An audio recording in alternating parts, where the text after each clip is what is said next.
Slava tebi, Kriste.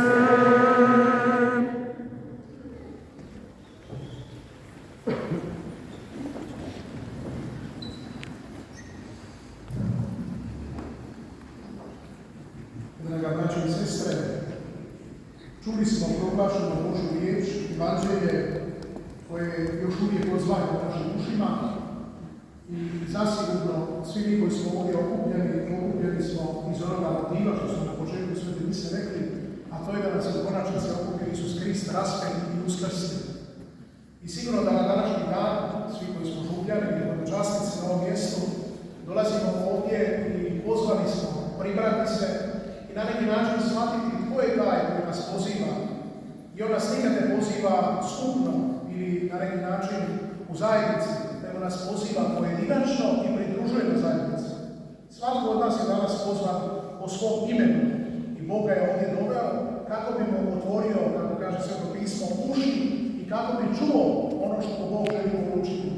Pa je uvijek važno u liturgiji uistinu biti pribran i slušati ono što Bog nam govori, jer kako često puta znamo biti u životu rastreseni, Bog može proći mimo nas ili uz nas, a da ga mi ne prepoznamo i da on jednostavno ne može doći do našeg života i na koncu da nas ne može pozdraviti.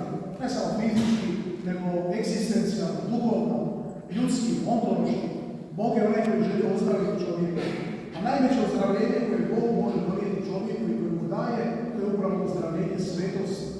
Biti osvjetljen Bogu, biti svet, biti kršćanin, biti Hristovi. To je ona egzistencijalna promjena koju čovjeku treba.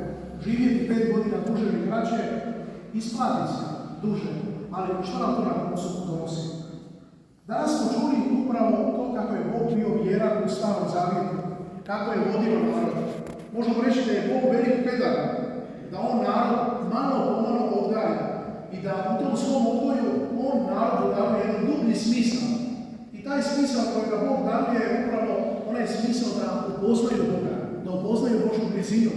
I on narod odgaja iz koljena u koljeno i vodi ga prema onom vrhuncu, a to je upravo prema rođenju svoga Sina, Isusa Krista. I kada uistinu vidimo kako je Bog sve narod odgajao, dok ga je vodio kroz pustinju, dok mu je na neki način govorio kroz one skrivene, otajstvene znakove, pa do onoga trenutka u gorućem grmu kad mu je objavio na neki način svoj identitet, pa sve do onoga kako je dao manu s neba i vodu koja je navala u pustinji, i dok ga je vodio kroz pustinju, kako ga je pročistio i njega i njegove motive, vidimo da je Bog uistinu sebi odabrao narod. I da Bog nije bilo što, nego Bog je uistinu htio svoj narod. Posljednji je onaj narod koji će ga štovati i koji će uistinu promatrati u istini evanđelja ono što mu on poručuje. Narod koji neće imati figu u džepu, koji neće biti narod trgovački, koji će se s Bogom kockati. Htio je narod vjeran, narod odan sebi. I zasigurno Bog je u istinu to narodu poručio i to je iz naroda postizao uvijek u pojedincima, u skupinama, u zajednicama, kroz vremena i vijekove. Uvijek je bilo oni koji su bili Božji i oni koji su se odjedili od Boga. Na koncu to vidimo i kod apostola. Ono što nas danas okuplja je upravo znak koji je podignut. Ono drvo koje je ispravilo grijeh prvog drveta. A znamo da prvo drvo u Svetom pismu o kojemu slušamo u knjizi Poslanja je upravo ono drvo s kojega su Adam i Eva, naši praroditelji, jeli, i to je bilo drvo spoznaje dobra i zla. Oni koji su uzeli tu hranu, možemo reći da su radi toga drveta, simbolički gledano, bili protjerani iz Edenskog vrta iz raja. Zašto? Jer su izidali Božje povjerenje.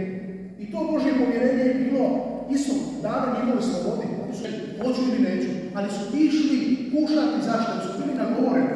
A njihova tašna ljudska osobnost je htjela vidjeti što je to tajstveno na tom mjestu i zašto i mi ne bismo bili kao Bog.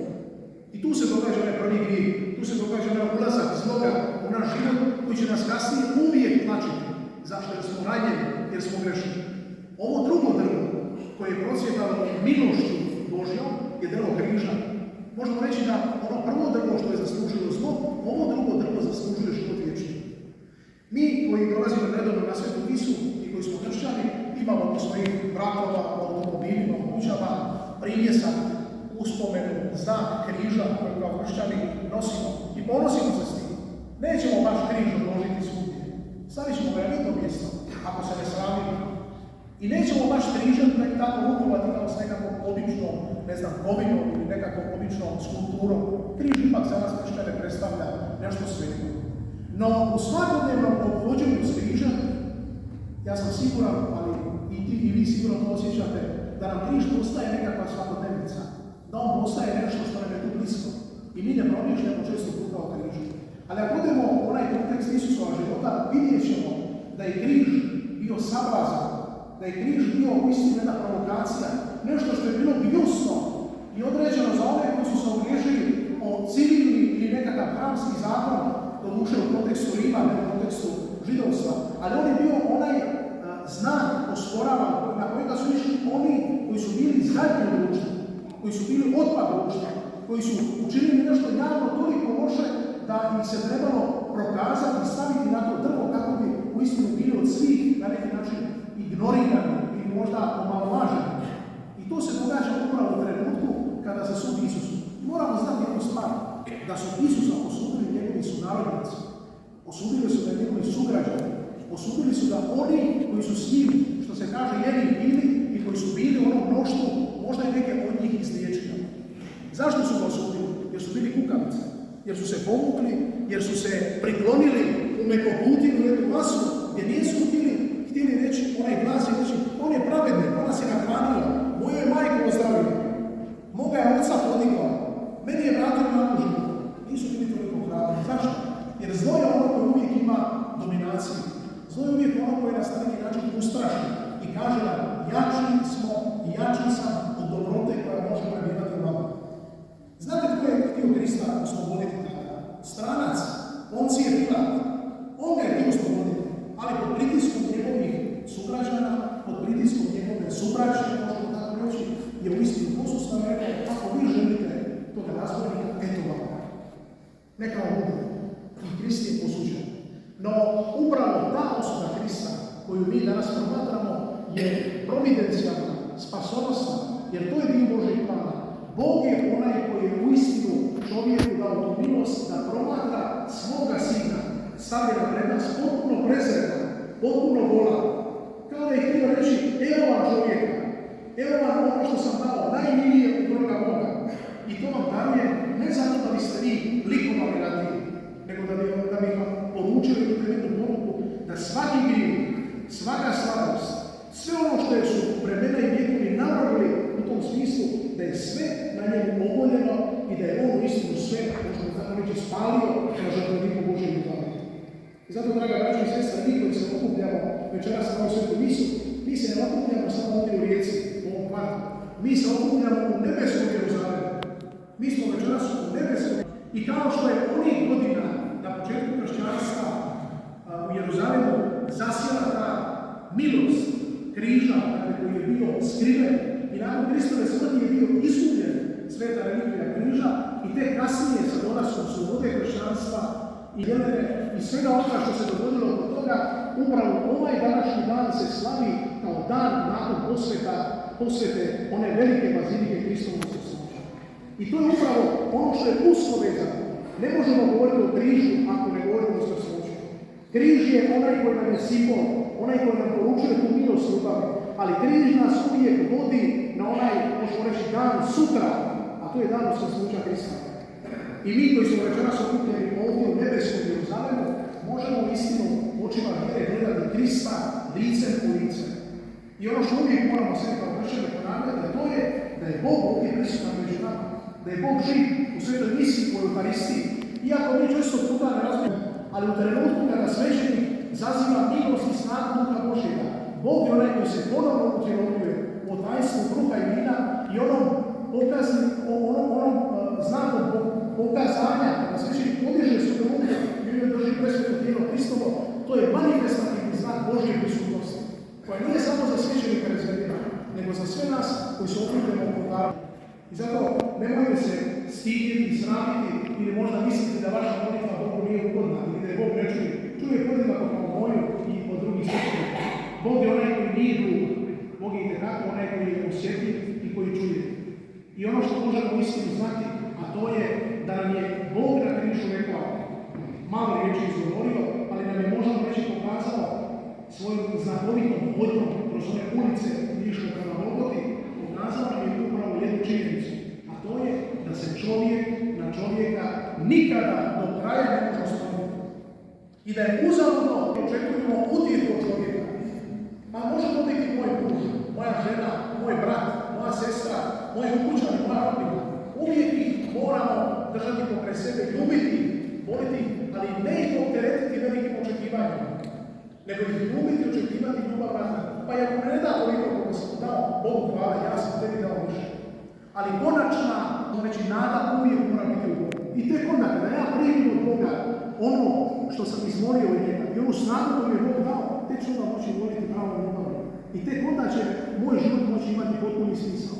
Jer ćemo se u suprotnom razočarati, postaćemo oni koji na neki način uvijek traže i gledaju, a nikad ne mogu naći do kraja.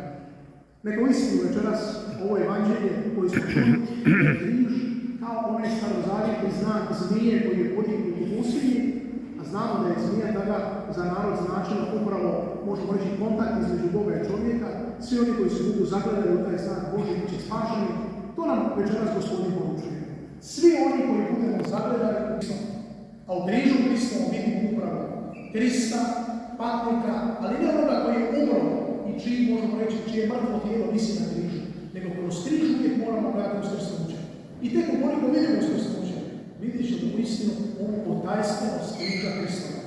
Draga braćo i sestre, i završit ćemo ovo kratko razmišljanje sa vama s jednom zanimljivošću. Svećenici su vjerojatno čuli i mi, većina od nas je uvijek važno ponoviti lijepe stvari, a to je jedna pobožna priča za koju vjerujemo da je istina, kada su pronašli 3 relikvije ili 3 drva križa i nisu mogli odrediti koje je pravo drvo križa, znamo da je Krist bio s onim razbornicima u toj nekakvoj spinji ili pećini su našli ta 3 križa, onda su zaključili tada da bi bilo dobro dovesti nekog bolesnoga i prisloniti ga uz to drvo da se vidi dakle koje je pravo drvo. Kada su prislonili jedno i taj bolesnik nije ozdravio, onda su prislonili drugo i on je ozdravio. Zašto? Jer relikvija križa Kristova, ona relikvija koju mi štujemo i u Svetoj zemlji, imamo i u Rimu, još po raznim dijelovima svijeta, je oduvijek privlačila kršćana. Oduvijek privlačila kršćana. I vi koji ćete na koncu ove svete mise biti zagledani u ovaj križ, dodirnuti križ, proći blizu njega, nemojte misliti da onaj križ u vašim kućama ima manju snagu nego što ima ovaj ovdje. To je križ Isusa Krista uskrsnog. I ti koji ga nosiš oko svoga vrata, držiš ga u svojoj kući i koji ga pronosiš ovim gradom, budi u istinu sol ovoga svijeta. Budi u istinu svjetlo ovoga svijeta. Jer to što činiš, to što imaš na sebi, ne samo kao znak, nego kao sakramentalno utemeljenje u svom krštenju, u svetoj potvrdi, u svetoj želji koju nosiš, ili u bilo kojem drugom sakramentu koji ga si primio, je upravo snaga i moć koja je proizišla iz križa Hristova. I mi kršćani mislimo da bismo tako promatrali svoje sakramente, bili bismo sigurni, bili bismo radosni i bili bismo ponosni jer nas je Krist upečatio do vijeka. Neka evanđelje koje smo pročitali, koje smo poslušali, neka ove riječi koje smo izrekli, ali Euharistija koju slavimo u istinu budu jedno novo sjeme koje će izrasti u našim srcima, ne više kao sjeme neko o kojem se ne želimo brinuti, nego sjeme koje ćemo zavijevati, koje ćemo brižno paziti kako bi izraslo u stvarno života. Draga braćo i sestre, ne mogu a ne reći da je lijepo svi biti ovdje u velikom broju i da vjerujem da u vašim srcima nosite upravo tu temeljnu težnju, a to je da želite biti Hristovi, želite biti bolji. Nema ovdje niko među nama ko želi biti gori, ko želi biti zao, ko želi propasti, ko želi završiti u paklu. Svi mi želimo biti ovdje u raju, želimo biti blizu Boga. A ono što ja mogu i svoje neke male vreme reći da smo na dobrom putu. Zašto? Okupljamo se kao zajednica, čitamo evanđelje u blizinu. To je ono što je Krist od nas traži. Još uvijek ne ostaje samo jedno. Kad iziđemo u svoje crkve vani, ovim ulicama, kad odemo u svoje domove, da budemo navjestitelji Božje riječi. Navjestitelji Božje riječi. Ne trebamo drugima vadirati, ali svojim životom da pronosimo svjetlo Krista. Tako neka bude. Amen. Vjerujem u jednoga Boga. Otca svemogućega, stvoritelja neba i zemlje, svega vidljivoga i nevidljivoga, i u jednog Gospodina Isusa Krista, jedinorođenoga